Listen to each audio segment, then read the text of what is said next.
तो हम मिलते रहे हैं पिछले कुछ सालों में, सभी के साथ, लगभग सभी के साथ परिचय है मेरा, और आने वाले 2 साल में फिर भी मुलाकात होती रहेगी। पर आज एक कस्टमरी इंट्रोडक्टरी वार्ता के लिए हम मिल रहे हैं, तो इसमें फिर से आप सभी का स्वागत।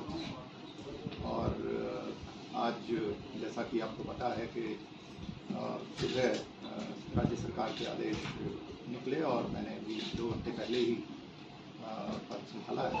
और इसमें जो इनिशियल कॉलिंग्स ऑन और उस सब इंटरेस्ट भी रहता है, और खुद ऑफिसर का भी होता है कि अपनी क्या प्रायोरिटी सेट की जाए।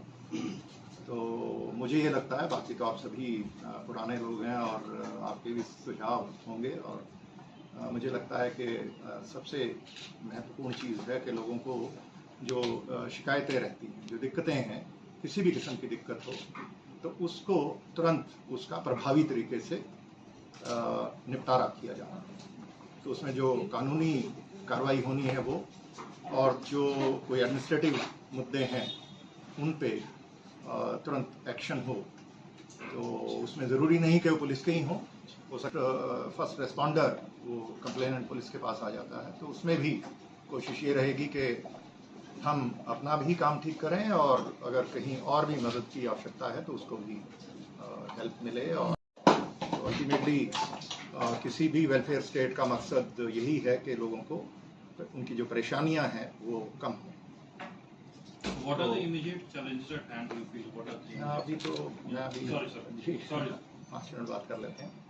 तो उसमें और दूसरी बड़ी बात यह है कि समाज में कुछ ऐसे वर्ग हैं जो जिनको ज़्यादा ध्यान की ज़रूरत है। हमारे वर्ग होते हैं जो महिलाएं, बच्चे और बुजुर्ग, ये 3 ऐसे हमारे वर्ग हैं जिनको जो अक्सर क्राइम के या क्रिमिनल एलिमेंट्स के रिसीविंग एंड पे होते हैं।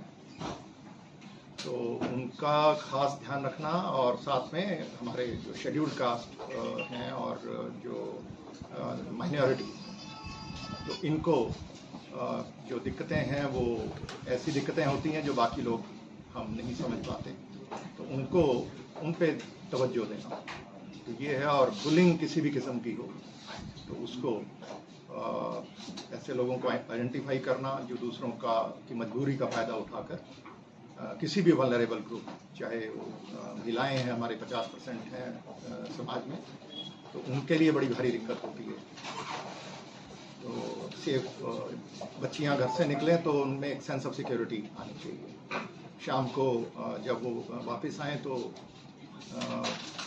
थोड़ा लेट हो जाए तो पेरेंट्स को चिंता ना हो। तो ये एक ऐसा, और ये अकेले कोई पुलिस समाज की भागीदारी होना बहुत ज़रूरी है, और इस पे काम करें। तो बाकी सब जो हमारी विभाग में साफ सुथरा एडमिनिस्ट्रेशन देना, और उसमें अच्छे लोगों को, जो बहुत अच्छे लोग हैं, उनको एक कॉन्फिडेंस मिलना चाहिए कि उनके अच्छे काम की तारीफ भी होगी, उसको एक्नॉलेज भी किया जाएगा, और उसको उस पर उनको तवज्जो भी मिलेगी। और जो थोड़े ऐसे लोग हैं जिनके काम में सुधार लाने की ज़रूरत है, तो उनको भी प्रेरित करना कि भाई अच्छी तरीके से हम अच्छा काम करने से ही आगे बढ़ेंगे, तो वो भी ज़रूरी है।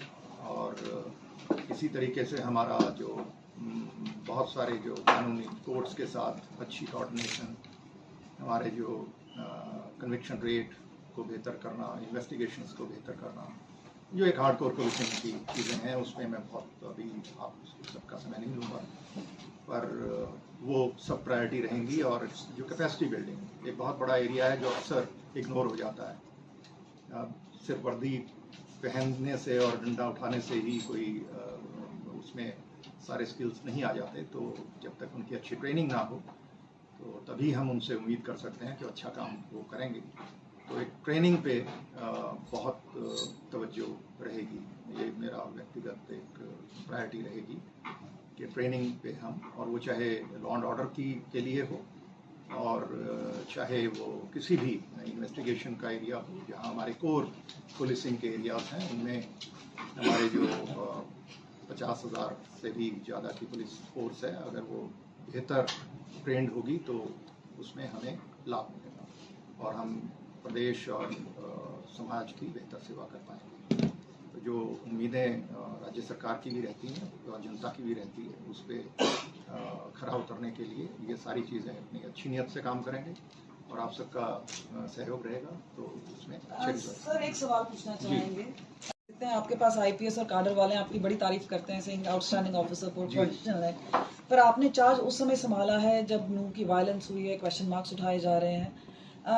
तो ये बीएचपी ने एक बार फिर बोला है कि 28 तारीख को वो करेंगे। तो सर आप लोगों ने लॉ एंड ऑर्डर के मद्देनजर क्या सोच विचार किया है कि ये अलाउ किया जाएगा? क्या सोच विचार है स्टेट गवर्नमेंट का या आपका इस पर? जैसा कि मैंने बताया अभी 2 घंटा पहले मैंने वो चार्ज संभाला है और ये सारी चीज़ें इस पे सरकार के भी और हमारा जो लोकल एडमिनिस्ट्रेशन है उनके भी संज्ञान में हैं। और जैसा कि हम सब जानते हैं कि ये जो लॉ एंड ऑर्डर का मुद्दा है, इसको डिस्ट्रिक्ट एडमिनिस्ट्रेशन और जो पुलिस का उनका एक कोऑर्डिनेशन रहता है, उसके मुताबिक उसको अच्छे से उसको और बेहतर करेंगे। हमारी एक सपोर्ट रहती है यहाँ से और गाइडेंस भी होती है। तो इसको सारे इसके प्रोज एंड कॉन्स देख के उसी के मुताबिक आगे उसको। यानी अभी फैसला नहीं हुआ है? जी मैं कम से कम मुझे अभी नहीं पता है, तो मैं तो यही कहूँगा कि अभी 2 घंटे पहले ही मैंने चार्ज संभाला और सीधा आप ही के इसी में प्रेस कॉन्फ्रेंस में आया। सर क्योंकि एंटी करप्शन ब्यूरो में आप रहे हैं और बड़ी लंबी कैंपेन, बहुत प्रभावी कैंपेन चली, तो क्या पुलिस में भी आप इस तरह की कोई कैंपेन जो कम से कम दागी लोग ना हो और साफ सुथरी व्यवस्था हो?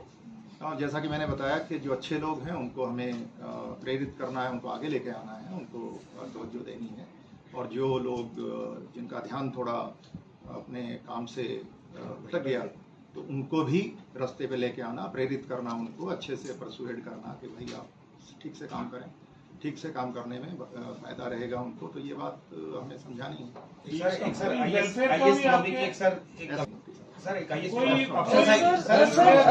Are you happy with the law and order situation?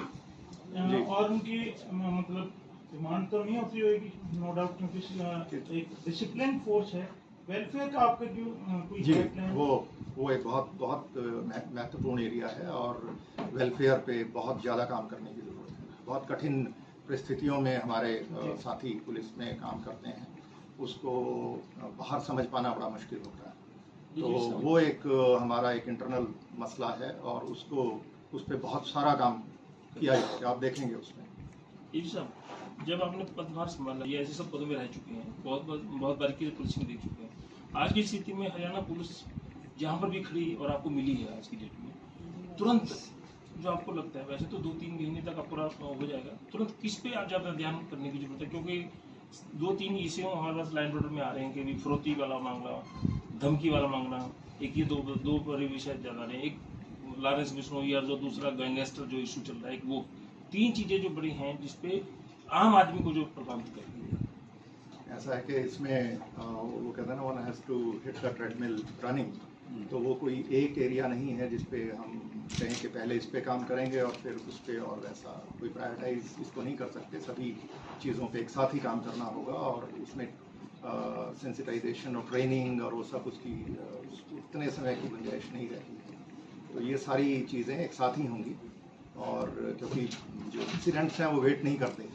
किसी इंडिविजुअल ऑफिसर का या किसी पुलिस की तैयारी का, तो वो तो हमें हमेशा ही तैयार रहना है और उस पर सब पे काम करेंगे। सर ये जो जैसे कम्युनल फ्लेयर अप हुआ था, यू थिंक कोई रिस्पांस बेटर हो सकता है? जी चुनौतियां तो हमेशा से ही रही हैं और पुलिस चाहे वो हरियाणा में हो या कहीं भी हो, तो इसमें पुलिस के आगे सबसे बड़ी बात यही होती है कि जो ग्रीवेंस रिड्रेसल है वो हमारा और बेहतर करने की गुंजाइश है और जो रेस्पॉन्स टाइम है वो बहुत अच्छा हुआ है। पीछे आपने भी देखा 112 का सिस्टम नया लॉन्च हुआ है और उसमें बहुत इन्वेस्टमेंट भी स्टेट गवर्नमेंट ने की है, उसके बाद से बहुत अच्छे उसके रिजल्ट्स रहे हैं। तो रेस्पॉन्स टाइम कम होना जो हर आदमी के लिए, एक आम नागरिक के लिए बहुत बड़ी चीज़ है, तो वो है, उसको और बेहतर करेंगे। इसी तरीके से लॉ एंड ऑर्डर के लिए भी कैपेसिटी बिल्डिंग, जैसा मैंने कहा कि वो एक एरिया है जहाँ पे और बेहतर करने की गुंजाइश है। तो कैपेसिटी बिल्डिंग जो आपका इमीडिएट क्वेश्चन था, मुख्यमंत्री की अध्यक्षता में बनाया नशे का कारोबार बहुत पहले उड़ता पंजाब होता था, अब अब पंजाब में उड़ता सीएम ने वो डिक्लेयर सारी- कर दिया हालांकि कि फतेहाबाद में रहते एक हुए टारगेट श्रीकांत सेट यादव ने किया। बहुत अच्छा काम किया था। अब इस साल में फिर भी ठीक हो रहा है, वहाँ उस साइड हो रहा है, लेकिन बाकी अभी एरिया में इसमें नशा बहुत बढ़ रहा है। आपने देखा होगा कि स्टेट गवर्नमेंट ने जो SN हमारी Haryana state narcotic control bureau की स्थापना की है, उसको और मजबूत करेंगे। लेकिन सर, वो तो नॉन-एक्टिव पड़ी है, कोई काम तो हो नहीं रहा उसको उसमें। नहीं करेंगे, बेहतर करेंगे। सर, पिछले महीने एक घटना हुई, नूह के अंदर हिंसा हुई।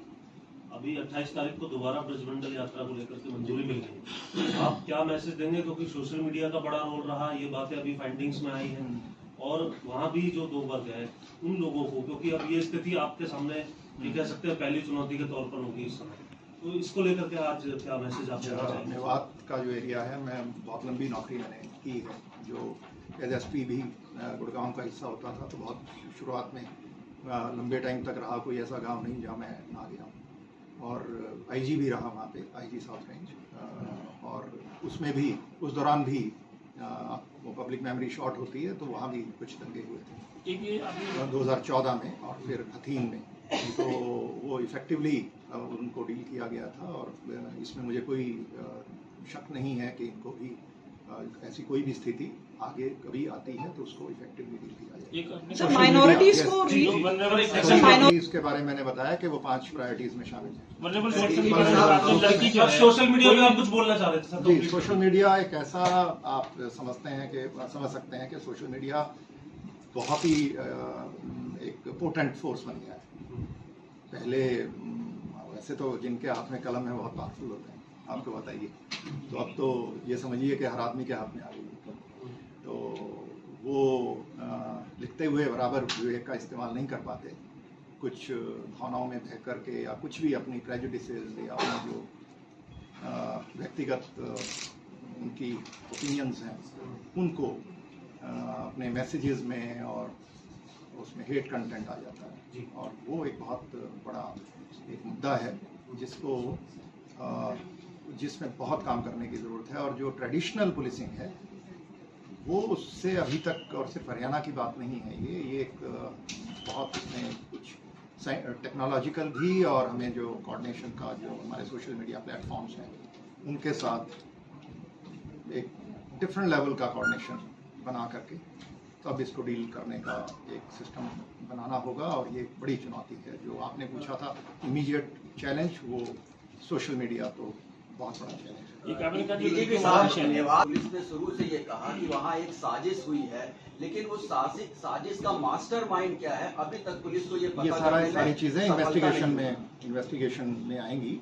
और जैसा मैंने शुरू में ही आपको बताया था कि ये पहली इंट्रोडक्टरी मीटिंग है, और आप सबकी नॉलेज मुझसे ज़्यादा है आज की तारीख में। मुझसे आप पूछोगे कि कितने ट्रैप हुए, तो मैं अभी बताऊंगा। ये साहब, एक आपने कहा वल्नरेबल सेक्शन जो है, वुमेन है, वो लड़कियां हैं, ये सुरक्षित हों, घर जाएं, ऐसा सेंस प्रिवेल हो। यस, ये इसमें कैसे करेंगे तुरंत, जो है वो कैसे, क्या होगा, धातु में क्या वो आप अभी आप मुझे थोड़ा उस पर काम करने दें। कुछ चीजें हम अगली प्रेस कॉन्फ्रेंस के लिए रख लेते हैं। सर, एंटी करप्शन ब्यूरो में आप लंबे समय से काम कर रहे हैं। एंटी करप्शन ब्यूरो में अभी तक कोई मोटा फिगर हो, सर कितनी कार्रवाई आपने? ये वो उसके लिए मैं आपको पूरा एंटी करप्शन ब्यूरो में रहते हुए आपने जिस तरह से आम जनता की पार्टिसिपेशन को भी बढ़ाने के लिए इनामों की घोषणा की थी, इस तरह की मुहिम चलाई थी कि जो सामने आएगा, इसके अलावा उनको अपने जेब से पैसा नहीं देना पड़ेगा अगर किसी तरह का ट्रैप लगाना भी है, तो क्या इसमें भी जनता की पार्टिसिपेशन को, क्योंकि पुलिस महकमे के अंडर भी हम लोग कई ऐसे अपराध से डील करना पड़ता है, इसमें जनता की सहयोग का ज्यादा चाहिए, तो उसमें भी कुछ इस तरह की मुहिम होगी? जी बिल्कुल। वो देखिए साहब, ये बहुत ही इसके लिए कोई बहुत रॉकेट साइंस नहीं है। ये क्रेडिबिलिटी, तो वो हमारा जो अफसर है, चाहे वो कांस्टेबल हो, पुलिस ऑफिसर, या वो DGP हो, पर्सनल क्रेडिबिलिटी बहुत इम्पोर्टेंट है। तो वो जब अच्छी होती है तो लोग उसमें आगे आते हैं, उनका एक फेथ होना चाहिए, ट्रस्ट होना चाहिए। तो वो उसके लिए कुछ स्पेशल कुछ भी करने की जरूरत नहीं पड़ती। तो वो जब बन जाता है तो फिर वो इन्फॉर्मेशन भी आती है और लोग चल के आते हैं। बहुत सारे लोग, सभी नहीं आते, पर ठीक है, हमारा 3.25 करोड़ की जनसंख्या है, हम उसमें अगर 1% भी सूचनाएं इफेक्टिवली शेयर करें तो बहुत फर्क पड़ता है। पेंडिंग केसेस को लेकर कुछ स्ट्रेटेजी बनाएंगे आपको? बहुत एक नया केस आ जाता है, इसलिए पेंडिंग रहता है। ये एक ऐसा विषय है जिस पे काफ़ी एनालिसिस और शोध करने की आवश्यकता है। इसमें एक सर मेरा सवाल, आज में कुछ शरारती तत्व हैं जो इस तरह के जिलों में दंगा हो रहा है, वो हो रहा है, योगी सरकार ने इनके खिलाफ जो है कैंपेन चलाया हुआ वहाँ की पुलिस ने, तो क्या आप इस तरह का कुछ यहाँ कैंपेन भी शुरू करेंगे इस तरह के? हाँ, जैसा मैंने बताया कि सोशल मीडिया तो इस पे ये बड़ी चुनौती है, और इसको इफेक्टिवली हम कैसे प्रभावी एक स्ट्रेटजी बनाएं, इस पे हम सब बैठ करके सभी ऑफिसर्स के साथ ये काम करें। पुलिस विभाग मतलब, तो यहाँ के करप्शन को नापने के लिए या उस पर अंकुश लगाने के लिए क्या मतलब रहेगा आपका प्रयास? कुछ इनपुट्स तो पहले भी आपके पास? जी, वो इसमें तो ये है कि जो हमारी समय सीमाएं हैं वो बहुत बड़ी चीज़ है कि एक तय समय सीमा में काम हो, उससे ज़्यादा आगे नहीं जाए। अगर एक ग्रीवेंस है तो उसको 24 घंटे या 48 घंटे या जो भी अफसर एक सारे समझते हैं कि ये ठीक है, तो उतना एक बार तय हो गया तो उसमें उसका फैसला करो। जब वो लंबा खींचते हैं। इनके सवाल को मैं आगे बढ़ाता हूँ कि ईमानदार पुलिसिंग के लिए एंटी करप्शन ब्यूरो में रहते हुए बहुत सारे बेईमान या जो भी लीजिए, जो भी मतलब किसी तरीके से भी किसी कानून की परिधि में आया, आपने अपनी तरफ से उसके ऊपर कार्रवाई करी। जब पुलिस के अंदर आप पूरा मतलब हेड ऑफ पुलिस फोर्स हो रहे हैं, तो ईमानदार पुलिसिंग के लिए पुलिस के अंदर जो करप्शन आ गई भी है जैसे बता रहे थे, उसके लिए क्या मैसेज है गैंगस्टर्स के लिए? तो वो जैसा कि मैंने आपको बताया कि हमें जो बढ़िया लोग हैं, अच्छे लोग हैं, और जो थोड़े कमजोर हैं, उनमें फर्क करना है। तो ये बात उनको स्पष्ट होनी चाहिए। इसको लेकर के अपना मतलब जो टीम जो है जहाँ कहीं भी चेंजेस होने हैं, तो ऐसा टीम हमारी जो है वो जैसा उनका काम रहेगा, अभी जो चल रही है बिल्कुल चलेगी, और उसको जो जैसा काम रहेगा उस हिसाब से उसमें बदलाव किया जाएगा। एक जैसे गंगा वो बड़ी सुस्त पड़ी हुई है, मतलब जी, उस पर भी वो भी एक बड़ा एक चुनौती है, उसको भी एक अच्छे से डील किया जाएगा। जी, एंटी करप्शन ब्यूरो में रहते हुए सर, आपने जिस तरीके से काम किया उसको लेकर के मानते थे कि भ्रष्टाचार की सोच रखने वालों को शत्रुजीत कपूर जो है सपने में भी देख सकते हैं। ऐसा आप गैंगस्टर कल्चर जो यहाँ पर चल रहा है, गन कल्चर जो चल रहा है, उसको लेकर के कोई क्लियर मैसेज आज एज ऑफ ये कहें कि जैसा आपने चार्ज संभाला, कोई मैसेज आज देना चाहेंगे कि ऐसे लोगों को कि वो इस बात से सतर्क हो जाए?